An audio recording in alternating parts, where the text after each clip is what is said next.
हमारा लेने देने का मसला था। एक रात के झगड़े ने 4 बच्चों से उनकी मां छीन ली। शौहर खुद थाने पहुंच गया और कहा कि मैंने अपनी बीवी का कत्ल किया। आखिर उसने ऐसा क्यों किया कि चंद लम्हों में उसकी पूरी जिंदगी बर्बाद हो गई। अगर आपने मेरा चैनल लाइक किया, सब्सक्राइब नहीं किया तो लाजमी कर लें। यह वाकया औरंगी टाउन का है जो अब से 12 घंटे पहले पेश आया कि एक शौहर ने खुद अपनी बीवी का कत्ल किया और कत्ल करने के बाद वो थाने पहुंच गया।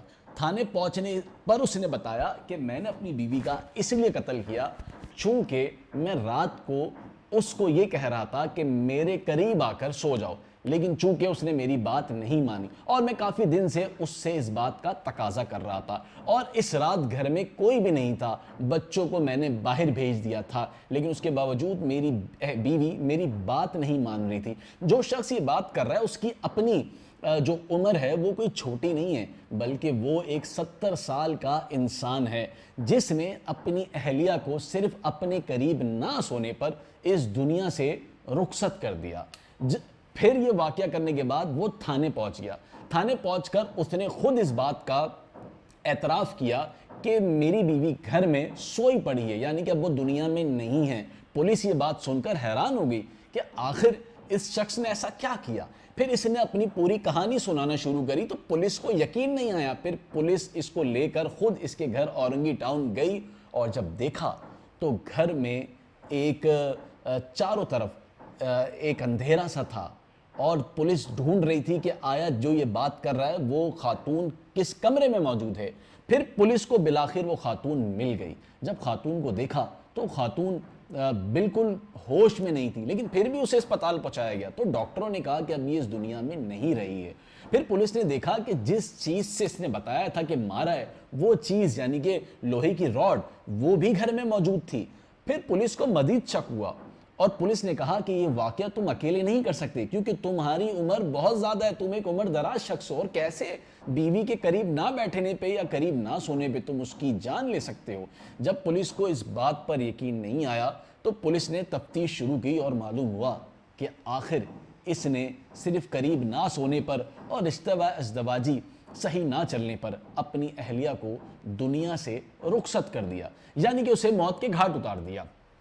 अब आप सोचें कि 4 बच्चे उसके अब इस दुनिया में क्या करेंगे, जिसमें 2 बेटे हैं और 2 बेटियां हैं। वालिद खुद अब इस दुनिया में नहीं है, बल्कि वो खुद भी थाने और फिर इसके बाद जेल की सलाखों के पीछे होगा।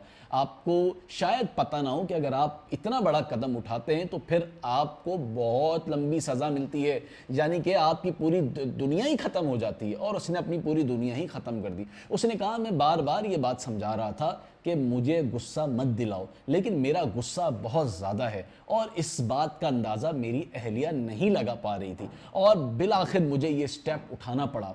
और मैं जब गुस्से में बेकाबू था, मुझे नहीं पता था कि मैं उसे किस तरह का मार रहा हूँ। मैं ज़ोर ज़ोर से उसके सर पर मारता रहा और वो चिल्लाती रही, लेकिन ये सारा काम मैंने सोते हुए किया। जब रात को उसको मैं मनाता रहा, वो नहीं मानी, तो उसके बाद फिर मैंने रात के अंधेरे का फ़ायदा उठाया और इसे ज़ोर ज़ोर से एक तेज़ धार जो मैंने आपको बताया उससे मैं मारता रहा। जब मैंने देखा कि उसकी आवाज़ बंद हो गई तो फिर मैं घर से बाहर चला गया। फिर मेरे दिल में एक डर सा आ गया कि पुलिस मुझे ढूंढेगी, तो उसने फैसला किया कि क्यों ना मैं खुद पुलिस के पास पहुंच जाऊं और फिर उसने कहा कि मैं इकबाल मार्केट थाने पहुंच गया। जब इकबाल मार्केट थाने पहुंचा और ड्यूटी पर मौजूद मैंने पुलिस अफसर को अपनी कहानी सुनाई तो थोड़ी देर के लिए वो मेरी कहानी सुनता रहा। उसके बाद वो खुद परेशान हो गया कि आया इतनी बड़ी उम्र का शख्स कैसे रिश्ता अज़दवाजी की बात कर सकता है या कैसे रिश्ता अज़दवाजी में किसी की जान ले सकता है। पूरी कहानी सुनने के बाद उसने उसको थाने से बाहर नहीं जाने दिया। उसने कहा एक लम्हे में ठंडी सांस लेने के लिए बाहर जा रहा था, लेकिन पुलिस ने मुझे रोक दिया और फिर पुलिस ने वहीं से तफ्तीश शुरू करी और पुलिस मोबाइल में मुझे बिठाकर फिर वो मेरे घर लेकर चले गए। जब उन्होंने घर में देख लिया तो वो खुद हैरान हो गए। फिर उन्होंने पूछा कि तुम्हारे बच्चे क्या हैं? उसने कहा कि मैंने बच्चे आज रात को मैंने कोशिश की थी कि मैं किसी तरह अपनी बीवी को मना लूं कि वो मेरे करीब सो जाए, और जब वो नहीं माने तो फिर मुझे मैंने अपने बच्चों को पहले ही कहीं भेज दिया था ताकि घर में ये बहाना ना बना सके कि बच्चे घर में हैं, तो लिहाजा थोड़ा सा दूर हो जाओ, फासले पर हो जाओ। اب یہ ساری کہانی میں شوہر نے اپنی زندگی ختم کر دی. اب آپ یہ سوچیں کہ ان 4 بچوں کا کیا ہوگا جن کی پوری دنیا ایک رات کے اندھیرے میں ہی بدل گئی ہے.